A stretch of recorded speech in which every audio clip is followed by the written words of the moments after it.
বাংলা লোকগানের জনপ্রিয় কণ্ঠশিল্পী মমতাজ বেগম। অনেকে তাকে ফোক সম্রাজ্ঞী বলেও ডাকেন। মানিকগঞ্জের ধলেশ্বরী নদীর পাড়ের চর দুর্গাপুর গ্রামে তিনি বড় হয়েছেন। বাবা ছিলেন বাউল। ফুটপাত কিংবা গাঁও-গ্রামের এক সাদামাটা কণ্ঠশিল্পী থেকে হালের আলোচিত রাজনীতিবিদ ও পতিত ফ্যাসিস্ট আওয়ামী লীগের সাবেক সংসদ সদস্য মমতাজের উত্থানের গল্প বেশ চমকপ্রদ। বিস্তারিত ডেস্ক রিপোর্টে। জানলে কি আর করতাম রে তোর পিরিতের ফান্দে। 1974 সালের 5 মে মানিকগঞ্জ জেলার সিংগাইর উপজেলায় জন্মগ্রহণ করেন মমতাজ। তার মা উজালা বেগম, বাবা মধু বয়াতি ছিলেন বাউল শিল্পী। মমতাজ প্রথম জীবনে বাবা মধু বয়াতি, পরে মাতাল রাজ্জাক দেওয়ান, শেষে লোকগানের শিক্ষক আব্দুর রশিদ সরকারের কাছে গান শেখেন। নদী যখন বসন্ত পায় ফুলের মাটি ভেঙে নামায়। শুধু গান নয়, অভিনয় করেছেন তিনি একটি সিনেমাতে। একাধিক বিয়ে করে নানা সময়ে সমালোচিত হয়েছেন এই গায়িকা।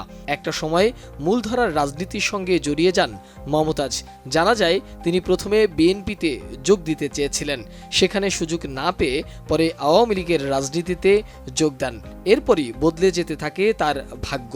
প্রস্তুতিমূলক গান, চটুল বক্তব্যের মাধ্যমে আওয়ামী লীগের প্রধান শেখ হাসিনার কাছে ব্যাপক জনপ্রিয় হয়ে ওঠেন তিনি। পেয়ে যান জাতীয় সংসদের টিকিটও। আমি এবার আহ্বান জানাচ্ছি মমতাজ বেগম, 169 মানিকগঞ্জ 2। আপনার সময় 8 মিনিট। ধন্যবাদ মাননীয় স্পিকার। আমার বক্তব্যের শুরুতেই আমি পরম শ্রদ্ধা ভরে স্মরণ করছি সর্বকালের সর্বশ্রেষ্ঠ বাঙালির বরপুত্র, সর্বকালের সেরা মৃত্যুঞ্জয়ী জাতির পিতা বঙ্গবন্ধু শেখ মুজিবুর রহমানকে শ্রদ্ধার সাথে স্মরণ করছি। বঙ্গমাতা বেগম ফজিলাতুন্নেছা মুজিব সহ 15ই আগস্টের কালো রাত্রিতে যারা শহীদ হয়েছেন সকলের আত্মার মাগফিরাত কামনা করছি মাননীয় স্পিকার। এমন একজন নেত্রীর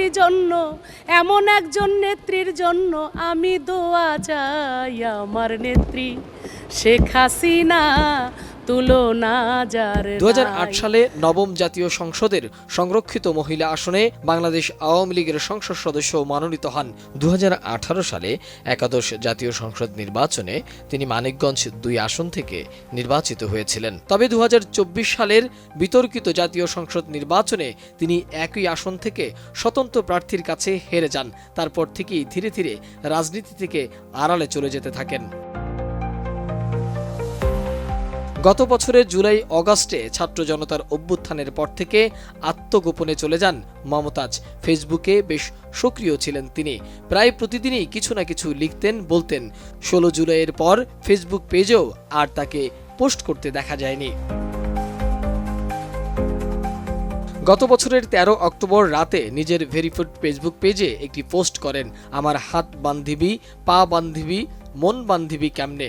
গানটি প্রকাশের পরেই সামাজিক যোগাযোগ মাধ্যমে শোরগোল ওঠে তাকে নিয়ে। ফেসিবাদের দোসর মমতাজকে কেন গ্রেপ্তার করা হচ্ছে না তা নিয়ে ওঠে নানা প্রশ্ন। হাতে বান্ধিবি, পাও বান্ধিবি, মন বান্ধিবি কেমনে আমার। অবশেষে সোমবার রাত 11:15টার দিকে মমতাজকে গ্রেপ্তার করা হয়েছে বলে খবর পাওয়া যায়। এ বিষয়ে রাজধানীর ধানমন্ডি থেকে সাবেক এই সংসদ সদস্যকে গ্রেপ্তার করা হয়েছে। রাজনীতিতে আসার পর থেকেই মমতাজ নানাভাবে বিতর্কিত হয়েছেন। সংসদে আলেম ওলামাদের বিরুদ্ধে কুরুচিপূর্ণ মন্তব্য সহ নানা কারণে সমালোচিত হয়েছেন আওয়ামী লীগের এই সাবেক সংসদ সদস্য। অন্তর জ্বালা, আহারে বুকটা ফাইটটা যায়।